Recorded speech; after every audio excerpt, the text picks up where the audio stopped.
If you are generally interested in business or an investor, what I want you to start thinking about is the ripple effect economy, not the essential boom or where the rock hits the lake, so to speak, but it's the companies where that boom is affecting. Hey, everyone, this is Anthony Onesto, and this is my Burn the Box drop for this week. This is outside of HR, outside of AI. I am talking about just generally the economy. And I'm just a student of business. I love looking at companies. It's something that I've always been interested in. I got onto the HR side to affect companies through people, through human capital, but generally I've always been interested in businesses, just how they run, small businesses, large businesses, whatever. What I often find is when you see a boom, let's call it AI, whether it's Microsoft, OpenAI, all these sort of things that are happening. What I also love seeing, the metaphor here is when you throw a rock into or a pebble into a pond, that big first drop is pretty huge and then it ripple effects. And that's where I always look at what are the tangential industries where that boom, that center boom is coming from that's being impacted or potentially impacted, because typically by the time you see the boom come,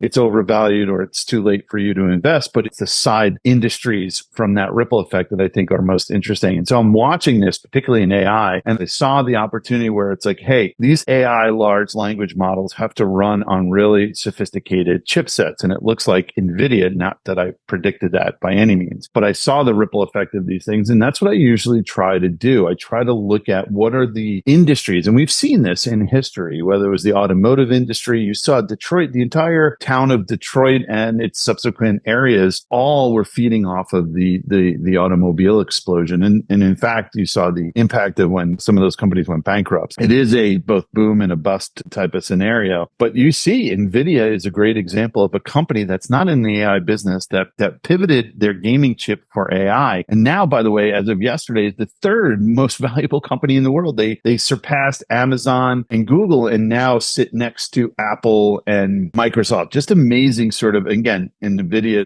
is it too late? Who knows? And it will probably correct itself. But I see, especially with the AI boom, you look at cloud services, obviously that's a big area of opportunity. We saw cloud computing costs go up since 2019. The absolute drive for semiconductors, you see NVIDIA and where they are today. And then I think there's an opportunity here, and I haven't heard much about it, but even though these large language models run on very sophisticated computing power, I wonder if you can start creating these language models more efficiently so they could run more locally on less powered chips or less powered computers. And so I wonder if there's an opportunity. And if you hearken back to Pied Piper, Silicon Valley HBO show, it was the compression rate that finally got them to be successful. So I'm wondering if there's an opportunity here for a company. And there's probably a bunch of companies that are looking at how do we compress the large language models so they can run on less efficient. Now I can see that as a boom economy. But looking at these opportunities, it's all in history. Radio and television and all the subsequent industries that helped to grow. Semiconductor industry, we're starting to see a lot of that come back. The government just put in a grant, I think it was $1.2 billion to bring some manufacturing back to the United States. You know, I'm a student of Peter Zion and his demographics and the collapse of China and all that sort of stuff. So you can definitely start seeing that global companies are starting to move away from those different regions that have those potential demographic challenges. Hydrogen cars. Again, a friend of mine is looking at a hydrogen car manufacturer to invest in. I was like, well,